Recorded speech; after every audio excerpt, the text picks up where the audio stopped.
be putting this up on YouTube later, so keep an eye out for that. Let me go ahead and bring up my screen capture, or my video capture device here. Boom, there we go. So welcome, guys. And for the for YouTube anyway, I'm just gonna say welcome. If you've probably seen my cycling videos in the past. If you're watching this on YouTube later, I won't talk too much about myself here, just because the focus here is going to be on the component. But a little background: I'm a front-end developer. I do a little bit of back-end. Majority of my work is on front-end though, and I work for a not really a healthcare company, more like a SaaS company, but working for the healthcare industry over in Japan. And that's basically it. That's the way it is.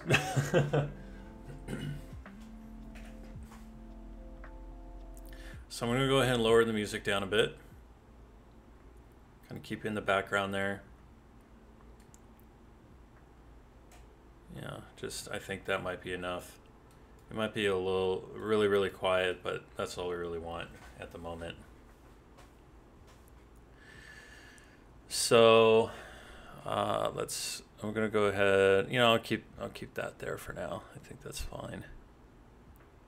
Okay.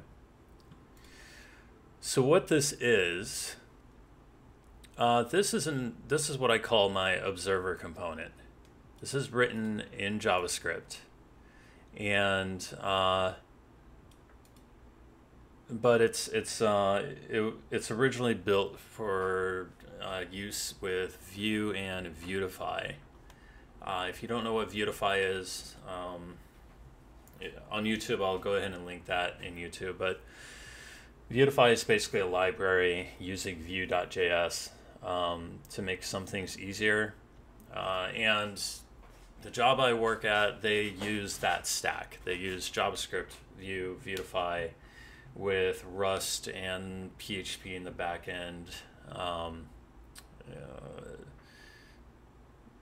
But pretty much all of the front end is almost like 90% JavaScript, a little bit of TypeScript. Eventually we want to go fully TypeScript at some point, so. But now the thing is, it's like, oh, well, it's only for Vue. Why should I use it? Well, it's actually really easy to convert into plain JavaScript, because that's all it is. It's JavaScript.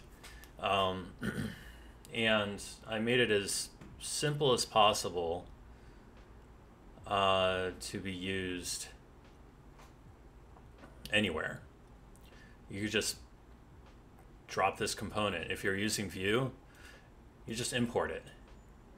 And what I'm going to do here is I'm going to make a very simple template here, just to kind of give an idea what's going on. So that's what we're going to code up today. I'm going to remove this because we're not going to need all this stuff.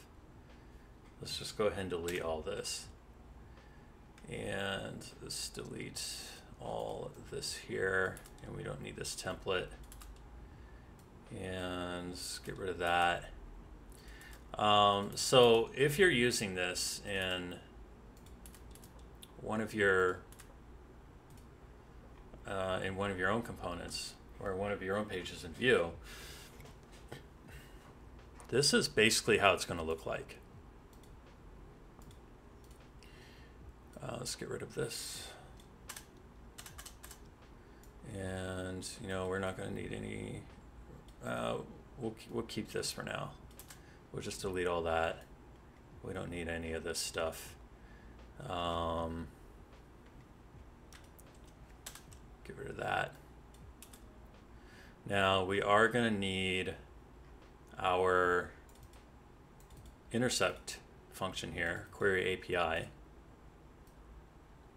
So let's go ahead and I'll keep this here just because it's useful. just for demo purposes. I can't actually query this API because I don't have the backend running on my end, but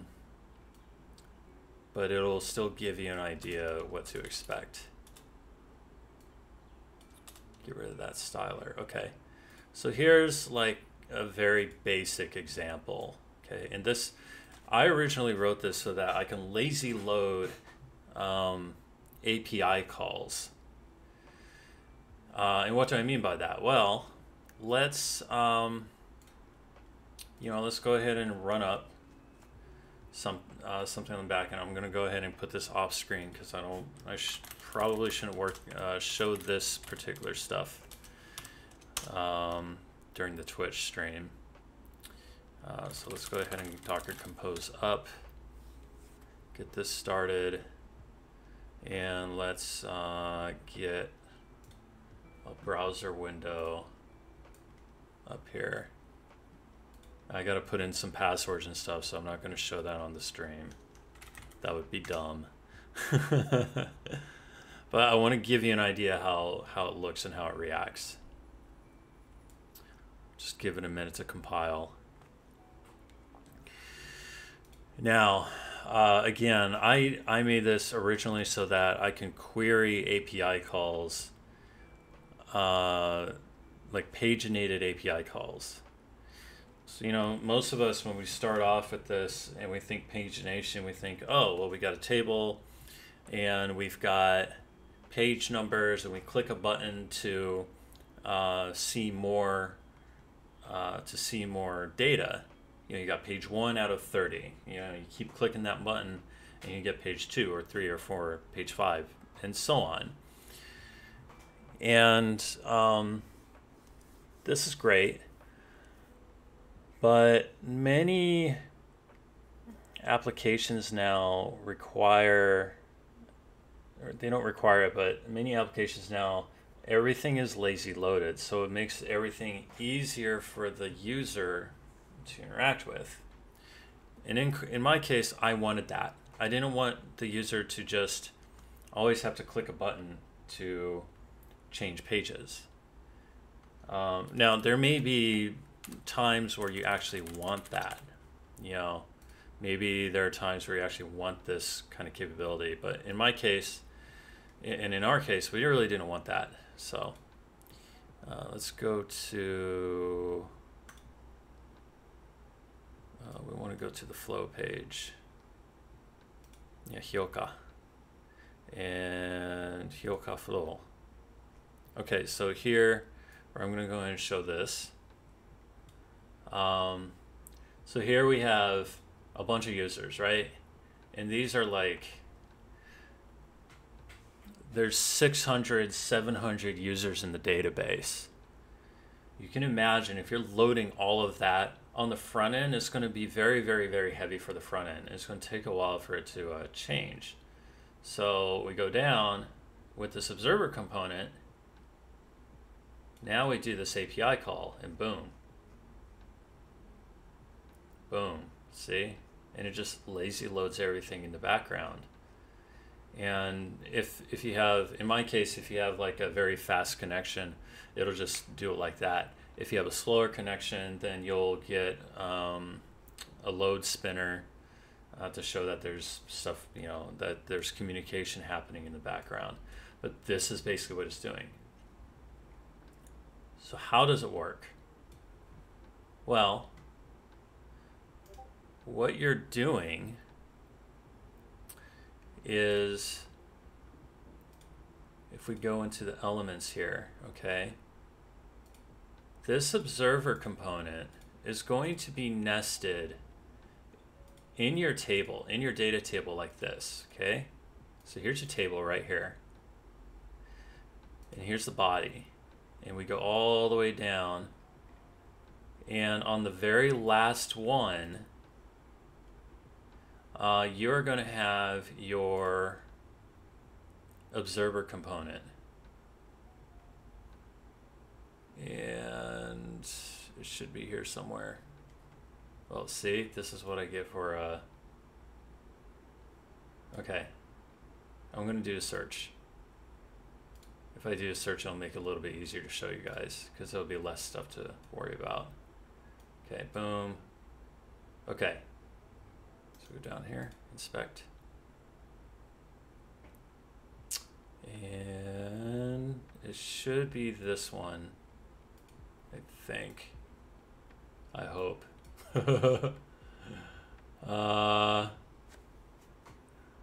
Okay, well that's annoying. Now I look like I don't know what I'm doing.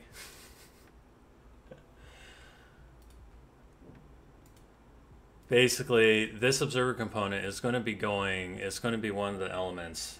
It's going to be like the last element in your table. And when this observer comes into view in the window, then it's going to send that function call.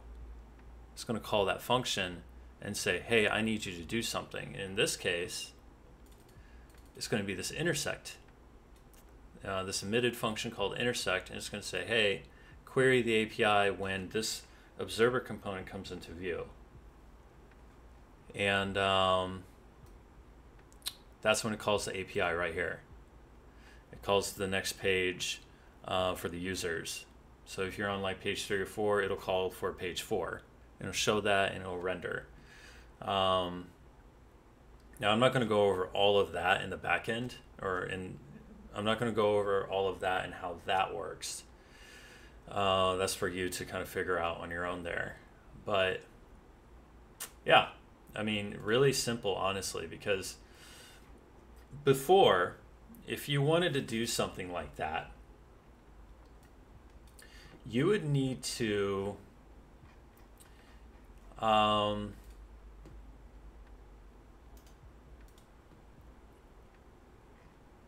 where are you?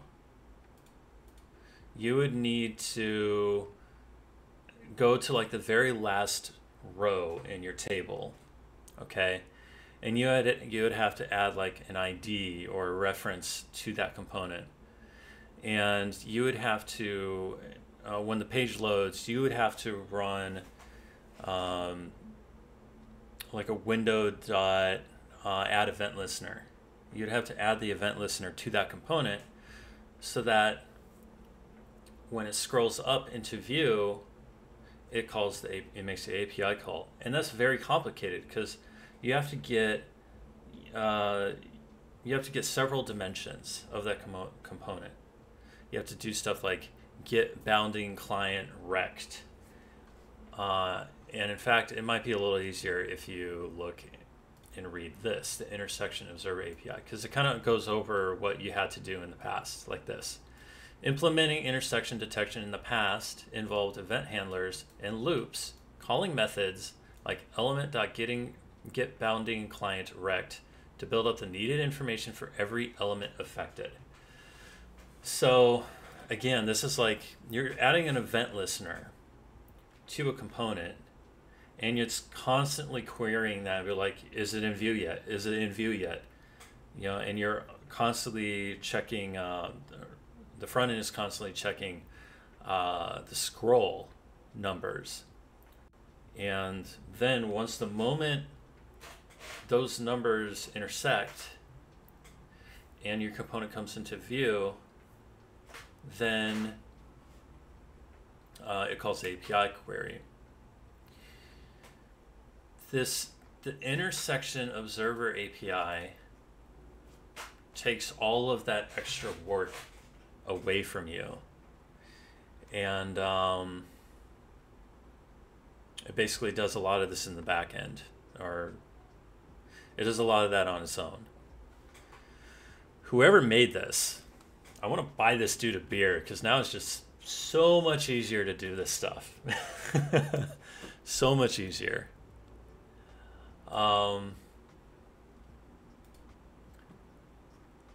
You know, now I know this has been around for a couple years at this point, but I had never heard about this until I started looking into this more. And when I saw this on Mozilla Network, I was like really impressed. My dev lead, my boss, never heard of it either, and he was like, "Oh wow, this is actually really good," you know. So it took me about a day to kind of like review everything and I made a few versions of this before I came up with this version that you see now. And this is a lot simpler. You know, right here, this is a lot more simple. And everything here that you see, you can reference this in the Intersect API reference over here. So it talks about thresholds, it talks about, you know, what the defaults are, and you need to realize that in this, there's only one option, and that's a threshold of 1. Now, the default is 0, or 0.1. That means the very first pixel that comes into view on the window, when that happens, that's when the function is called. A threshold of 1 means that the entire component comes into view first. Now, you might want to adjust this on your own. In my case, because it's a table, like this, you know, the rows are so small that I'd rather just have it as a threshold of 1, so that the entire screen or the entire row comes into view first before making the API call. Boom, just like that. See? And I want to see if we can show it,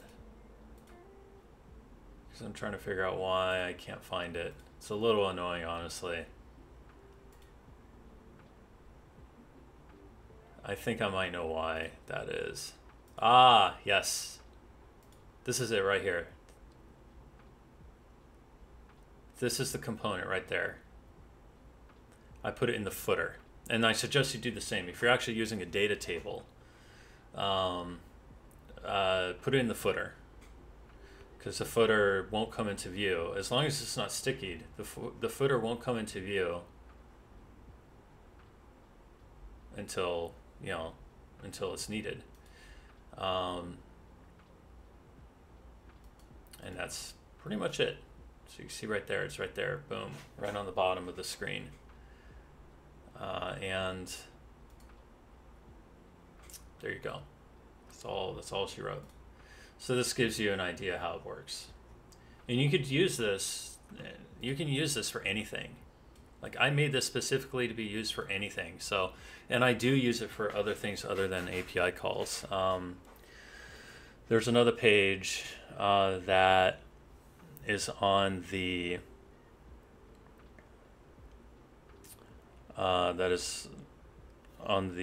application that we're making, where there's no API calls, but we make one API call. It brings in all the data, and we just show that data little by little as the user scrolls through, so that the front end isn't overworked all at once.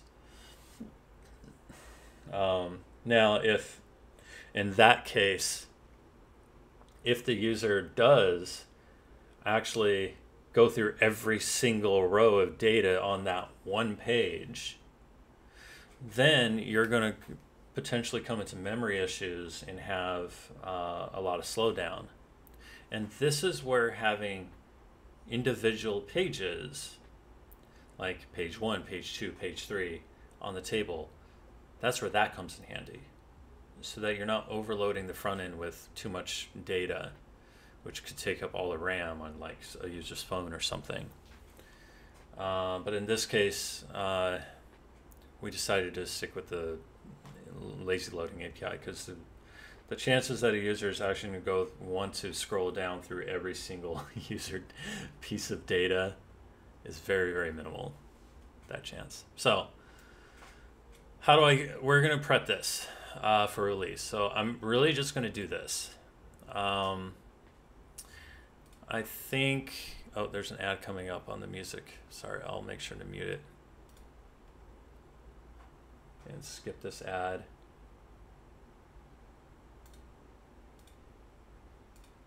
Okay.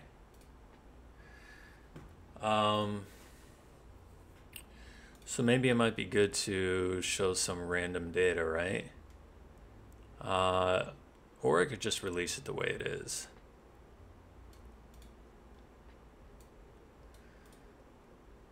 Okay, so let's just do that.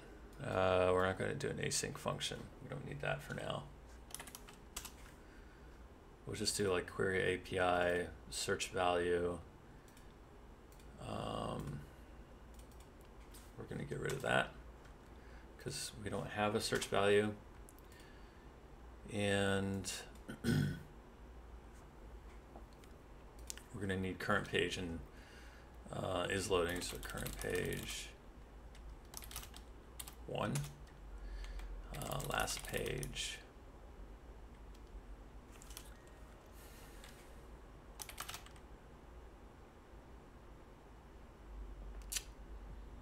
We'll make that 0 for now.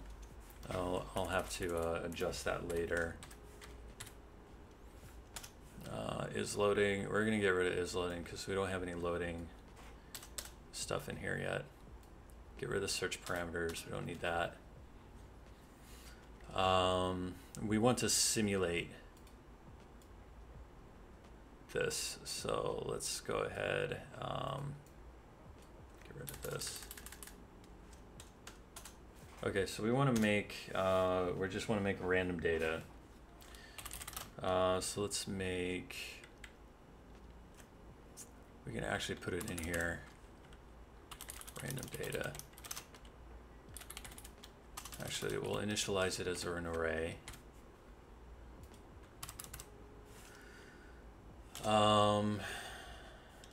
Okay, so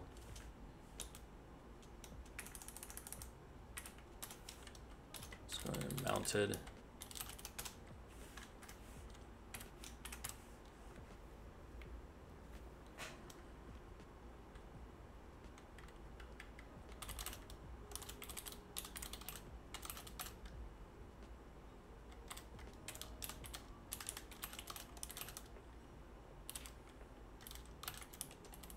Yeah, I know I'm doing some really basic stuff here, but random data.push.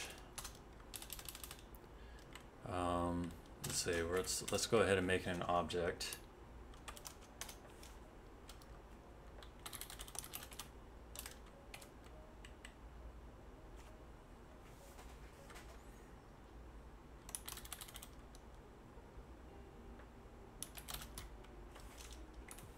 Go ahead and do this a little bit different.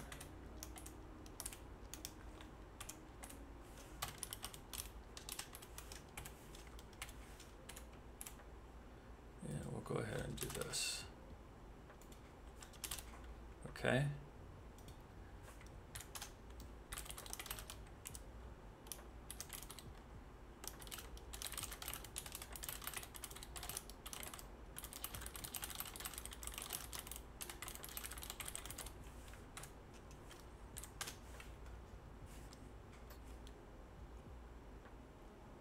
Okay, that's enough of that.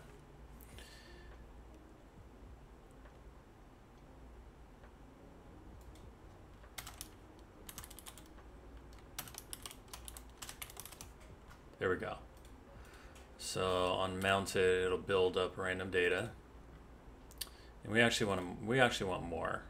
We want to make like 100 of these. Let's make 101. Let's make 100 of these, and let's see.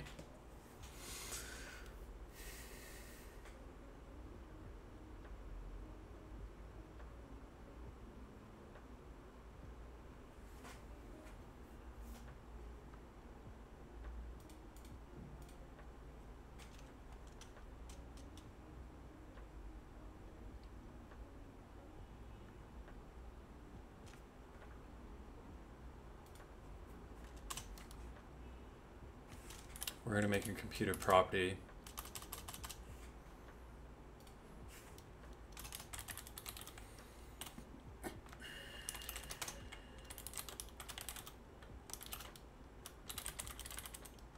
Whoops, what am I doing?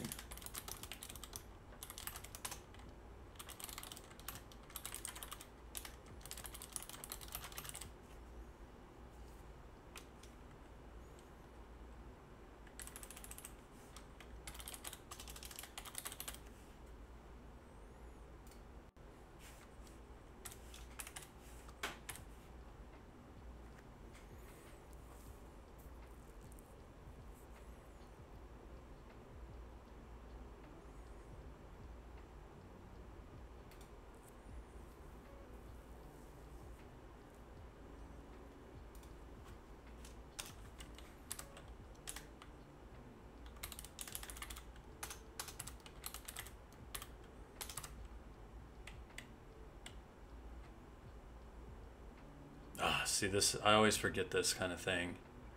Like, how does a table look like? Oh, I don't know. I always forget what a table looks like because reasons.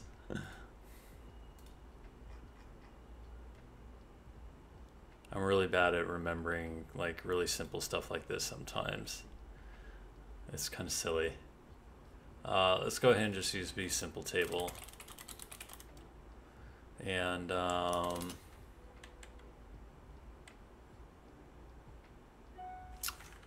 we actually don't need any of that. T head, TR. Oops, auto. No, I don't want that. Okay. TH. Title.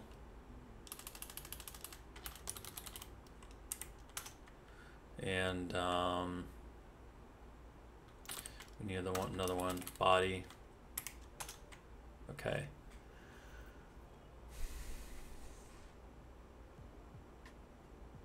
Yeah, so just 2 rows, that's enough. And then T body. And what am I thinking? What am I doing? TD B4 equals random data.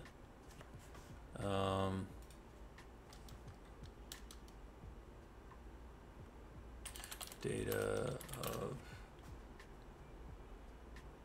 random data. Key equals data dot title. And you know, we'll just do this.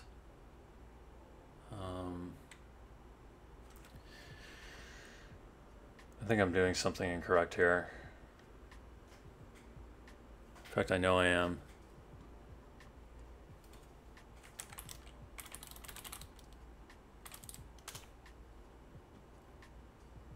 Right. Forgetting table row.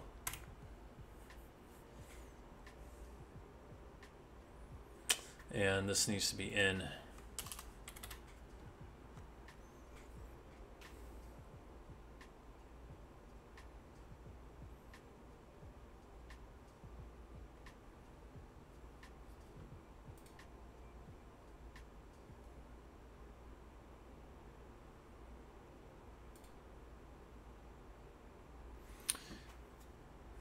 And this needs to move to the table row. There we go. This is going to be title.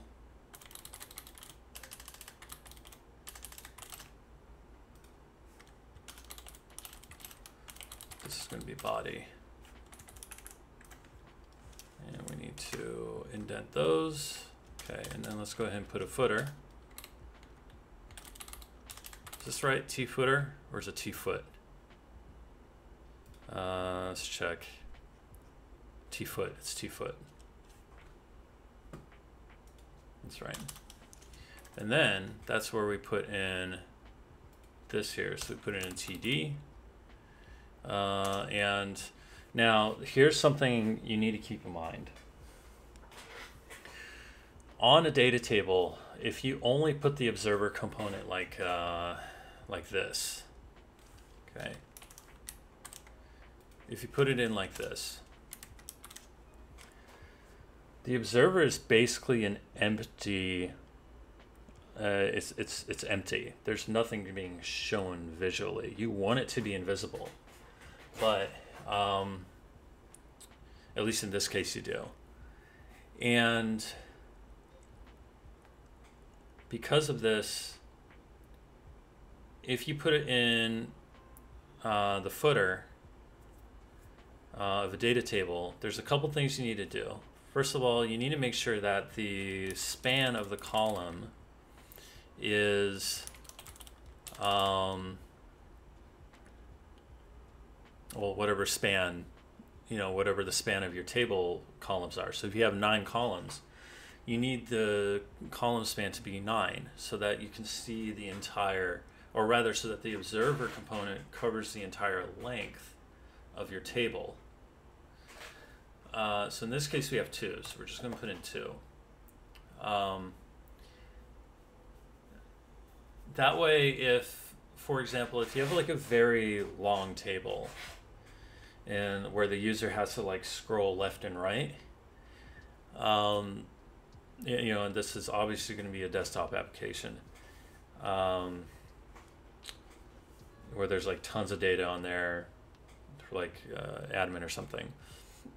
If the user has to scroll all the way to the right and he scrolls all the way down, okay, he'll expect that the next 10 rows or so are going to load.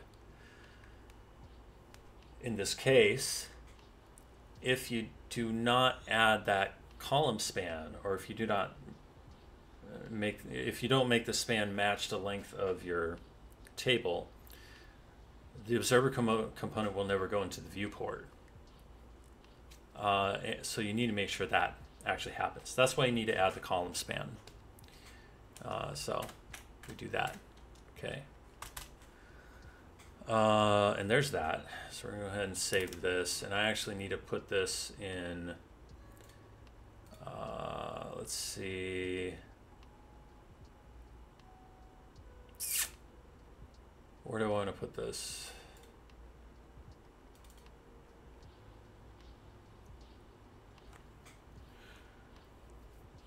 I do want to test it. So we should put it in.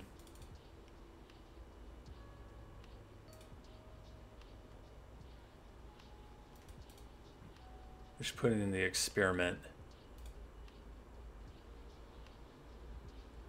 place. So let's see, open folder.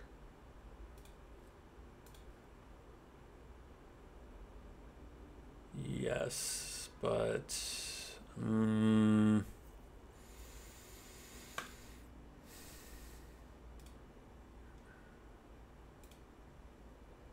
page partials. We'll put it in the page partial, and we'll just throw it in here.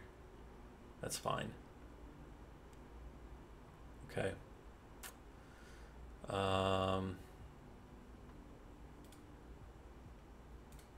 Okay, we want to open that.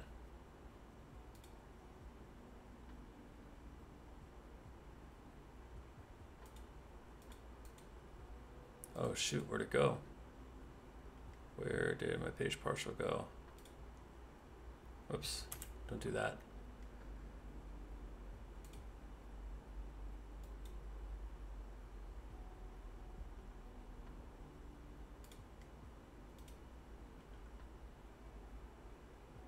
Yeah, see, there's that. Let's rename this. Okay. And we're going to need to import that into the experimental page.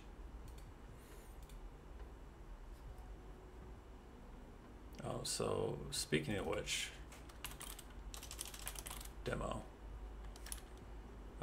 Demo observe. Okay, we don't need this clone deep, so let's get rid of that. Okay.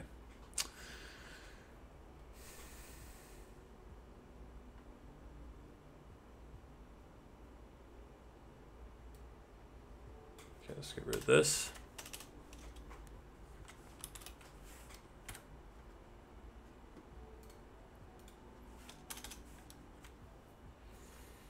And we're going to want to throw in another one, so rendered data.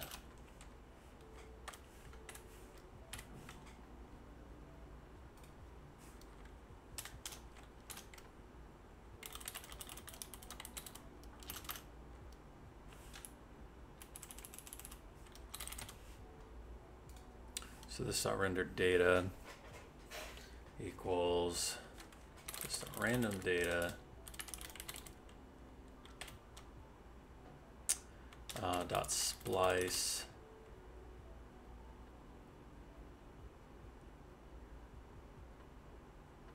no we don't want to do that. Slice. Oh man, I always forget because I don't want to modify the original one.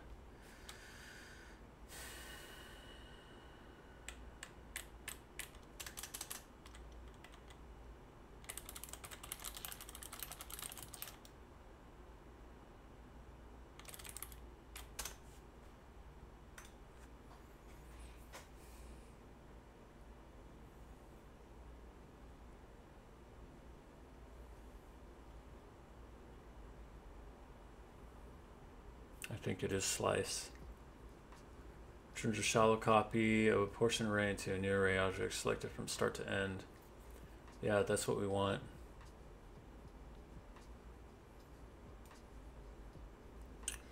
Okay, so yeah.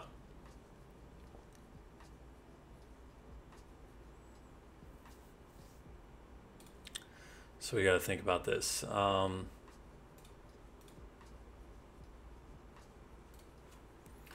So dot slice, let's see, because we're using current page.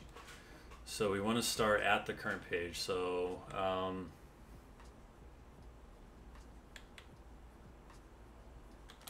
this is our current page.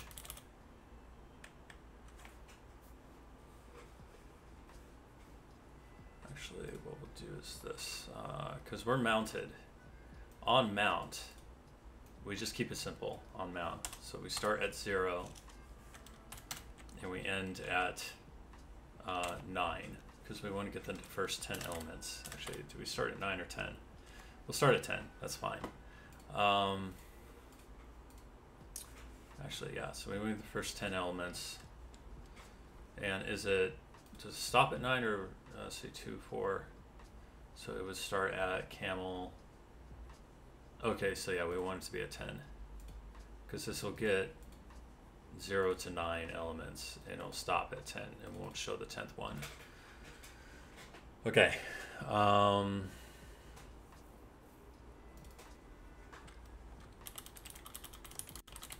Okay. And then what?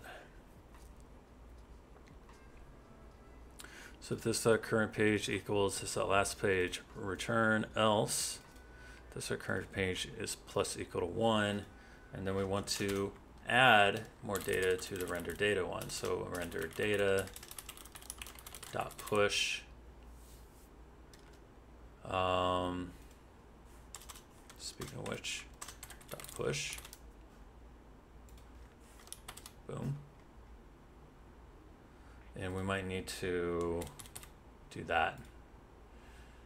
And okay, so this render data dot push, this dot random data dot slice. Okay, this is where, so we're at page 1.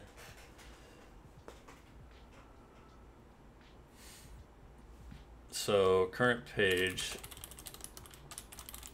times 10. Because if it's at page 1, it'll start at the 10th element. And is that correct? It'll start at the 10th element? 0, 1, 2. Yep. So it'll start at the 10th element. So grab the 10th. And then we want it to end at the last one. So this dot current page plus 1.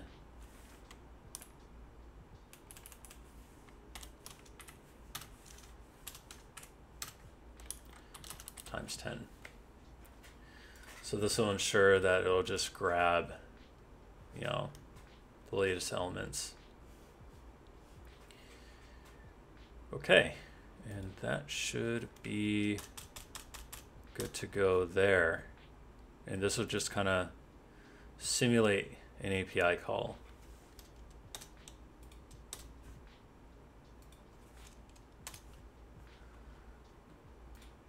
And I think that's okay. So let's save that.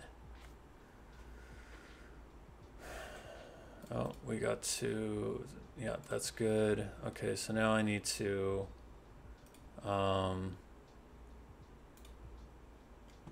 open up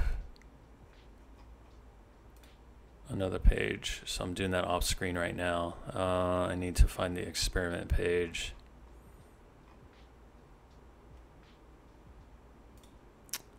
Experiment page, where are you, baby? Where's my experimental page? There it is. Okay, I'm gonna go ahead and remove all this other stuff that doesn't need to be in there right now.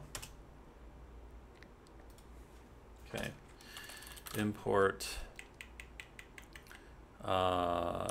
demo. Oh, we got an ad on the music. Let me remove it. Okay.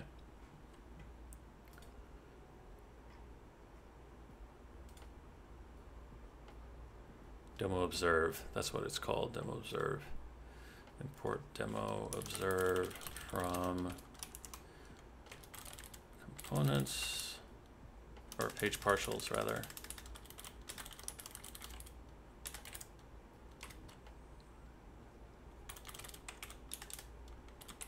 Demo.view.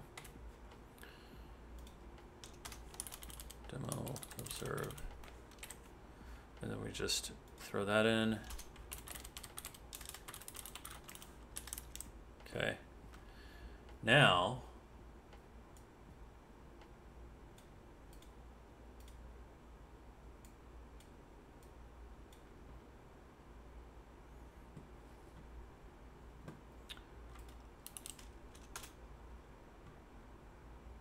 experimental. We got an error. What's the error?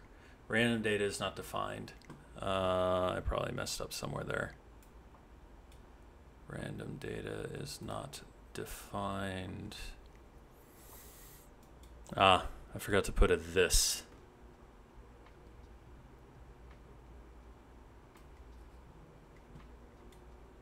Oh, whoops. Whoops. Sorry, new window. Let's get that in here so you guys can see it.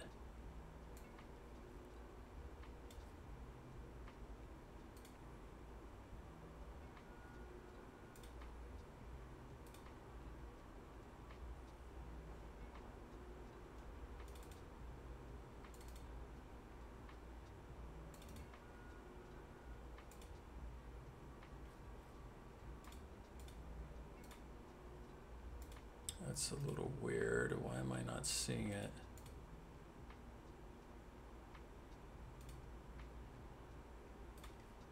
Just go ahead and open this.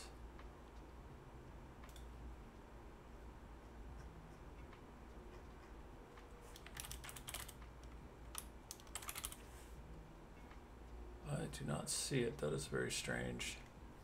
All right, I'm just gonna do this.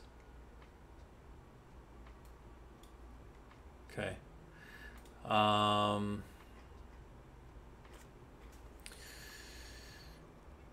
This dot random data.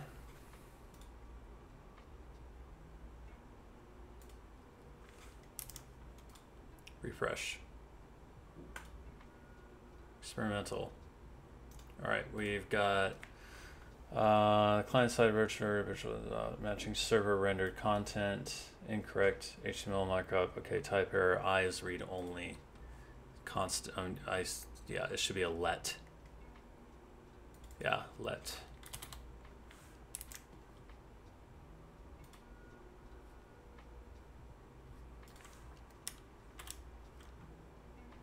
Boom. There you go. Okay, what's this? The client side rendered. Appear missing body. This should be correct. You know what? Let's go ahead and look at.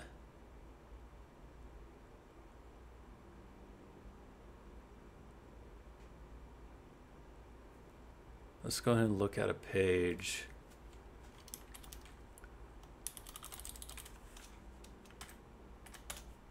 That uses this tfoot tr td observer. Tfoot, I'm missing the tr. I'm missing the row. Okay. There we go. Okay, so this is not working correctly. Let's refresh. Yeah, it's not working correctly right now. The push is not correct. Why is this? Just think about this.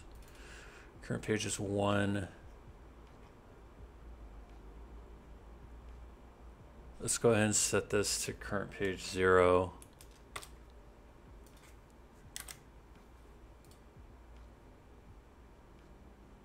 Yeah. There you go. Okay, and there it goes. You can see it working. Now, it's not very, like visually, it's not very easy to see. But look at the scroll bar here on the right. Okay, I'm going to refresh this. Now, as you can see, this is already in view. So it's just going to automatically load this first thing. So we watch the scroll bar. The moment 20 comes into view, full screen, boom, right there. You can see down the scroll bar, it loads the next one, and boom, it just keeps lazy loading all the way until 100. And there's a footer. And if you look at the footer, this is where you have that. Now let's experiment with this. Let's make this smaller. Oh, it's responsive. It's responsive, so I can't show you that thing. Okay, so this is very responsive, but I mean, it gives you an idea how the observer component works. So remember, you can use this for anything. Images, API calls, which is what I originally made it for. You know, this is very, very useful for that sort of thing. Refresh. And you can see, even if I just expand this, it'll just go ahead and load it, as you can see.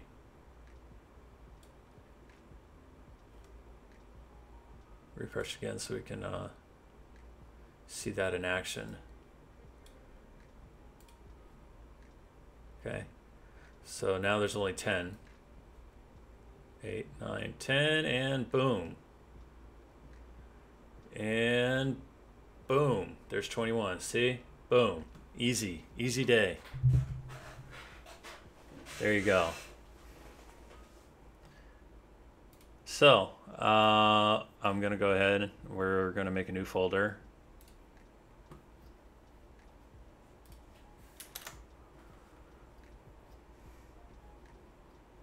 Grab this.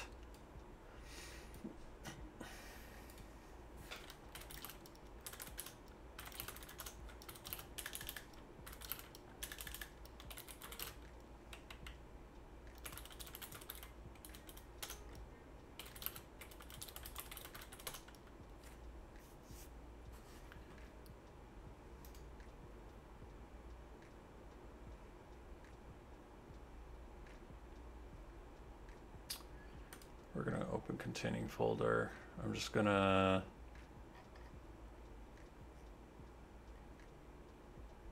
page partials. There it is. Okay, I'm going to go ahead and just move that out of there for now. Yeah, I know. I'm using a GUI in Linux.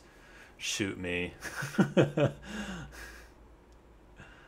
am going to need my component. Boom.